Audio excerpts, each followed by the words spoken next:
Ms. Ruth Johnson had been teaching at Meadowbrook High for over 20 years. A stickler for rules, her classes were known for their rigor and discipline. With an uncompromising sense of duty, she had built a reputation as one of the school's most demanding teachers. While students admired her commitment, they also feared her, knowing that any lapse in performance or behavior would result in sharp rebukes. Behind the sharp looks and biting comments, however, lay a darker, often unspoken truth. Ms. Johnson had carried subtle prejudices throughout her career, biases that had shaped her view of certain students, especially those from backgrounds that differed from hers. She never thought much of it, always believing that her high standards were impartial, unshakable. Then Maya Smith arrived. Maya was new to Meadowbrook, having just transferred from another district after her mother, Dr. Sandra Smith, accepted the role of principal at the school. Quiet but determined, Maya had always excelled in her studies. She was excited about starting fresh, eager to prove herself in her new environment. But Ms. Johnson, upon first seeing Maya in her classroom, noticed something else. Maya's dark complexion, her braided hair, her quiet confidence, all of it seemed to rub Ms. Johnson the wrong way. A subconscious bias began to creep in, manifesting in ways neither Maya nor Ms. Johnson anticipated. Maya's first few weeks in Ms. Johnson's class were uneventful. She worked hard, completed her assignments on time, and remained respectful. But despite her efforts, she couldn't help but feel that Ms. Johnson's gaze lingered on her more than it did on other students. It was in the subtle things, the way Ms. Johnson would frown when Maya raised her hand or the extra layer of scrutiny her work seemed to receive. "Are you sure that's the best you can do?" Ms. Johnson asked one afternoon as Maya handed in an assignment. Her tone was curt, dismissive. Maya blinked in surprise. She had put hours into the essay. "I thought it was good," she replied softly. Ms. Johnson's eyes narrowed. "Good isn't good enough. I expect more from all my students. You should too." It was the first of many moments where Maya would be singled out, but she brushed it off at first, convincing herself that Ms. Johnson was just tough on everyone.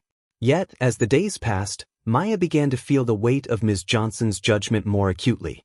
The teacher would comment on her appearance, once suggesting her braids were unprofessional, or make snide remarks about her speech, implying that Maya needed to speak more clearly when presenting in class. "You're too soft-spoken, Maya. People won't take you seriously if you don't project confidence," Ms. Johnson said in front of the class during a presentation. Maya felt her cheeks burn, humiliated.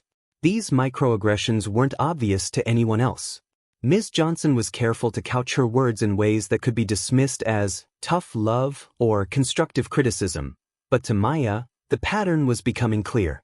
She was being targeted, and it was getting harder to ignore. Over the weeks, Maya's isolation deepened. Ms. Johnson's comments became sharper, more pointed.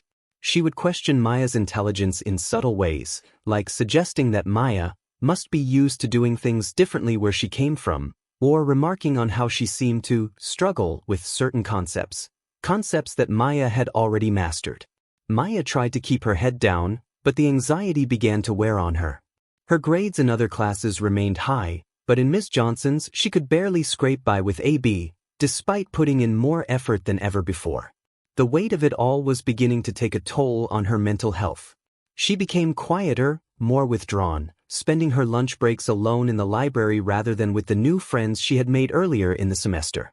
One afternoon, as Ms. Johnson was handing back graded papers, she paused at Maya's desk. "You're slipping," she said, her voice dripping with condescension. "I expected more from the principal's daughter." Maya looked up, confused. She hadn't told anyone about her mother's position, wanting to avoid any special treatment. How had Ms. Johnson found out? Ms. Johnson smirked. "Oh, don't look so surprised. Dr. Smith may be the principal, but that won't mean anything here. You'll be judged just like everyone else." The implication stung. Maya's heart pounded in her chest. Ms. Johnson's words were clear. She was not like everyone else. She was being singled out, and the knowledge that her mother was the principal only seemed to fuel Ms. Johnson's disdain. The situation finally came to a head during a class discussion about civil rights.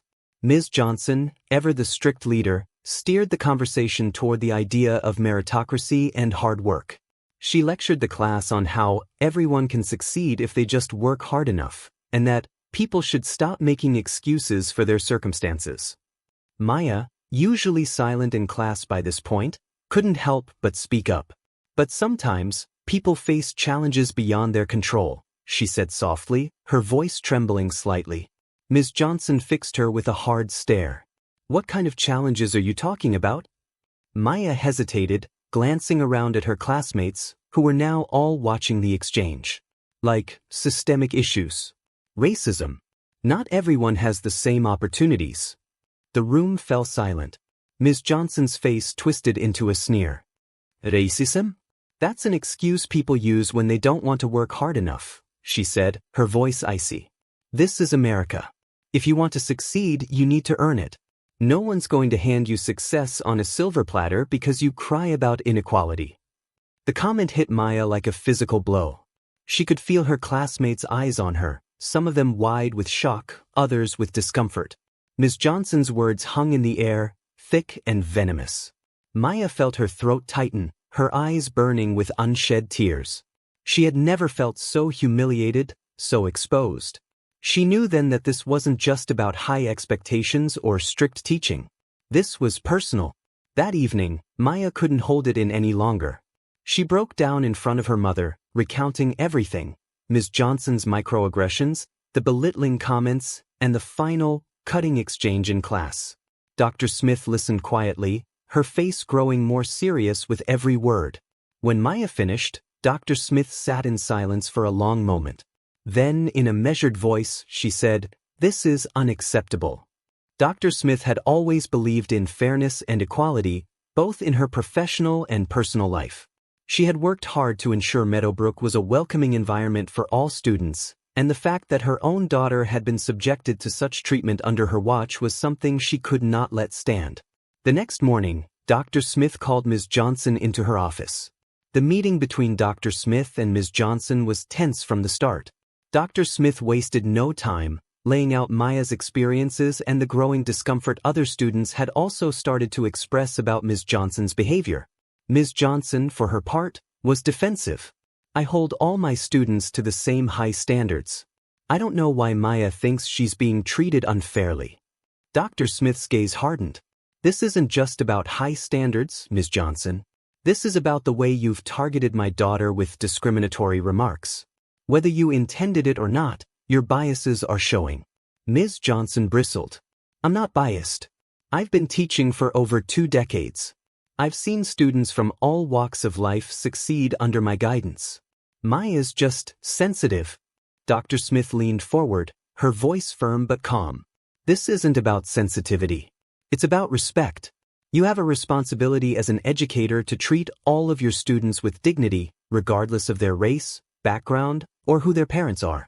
What you've done is unacceptable, and it's not just Maya who has noticed." Ms. Johnson remained silent, her face pale. The weight of the conversation was sinking in. The school launched an investigation into Ms. Johnson's behavior, speaking with students, parents, and faculty members. As more stories surfaced about her pattern of microaggressions and bias, the administration had no choice but to act. Ms. Johnson was given the option to attend mandatory sensitivity training or face termination.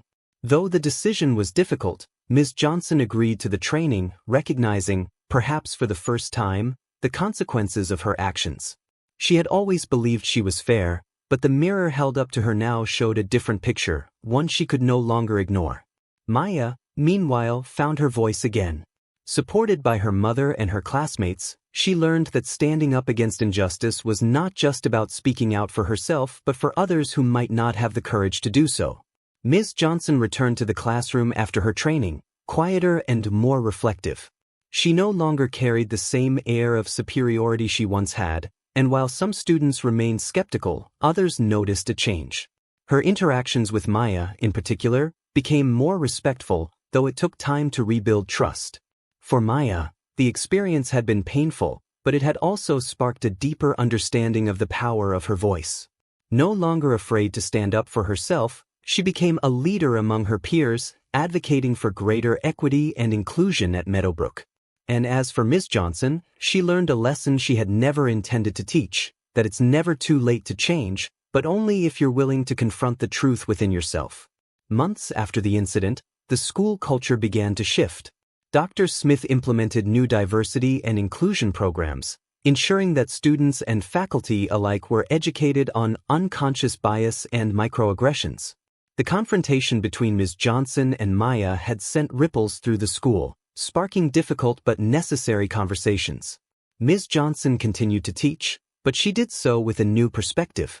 The biases she had once believed were invisible had been exposed, and though the journey to self-awareness was ongoing, she was committed to doing better, for herself and for her students.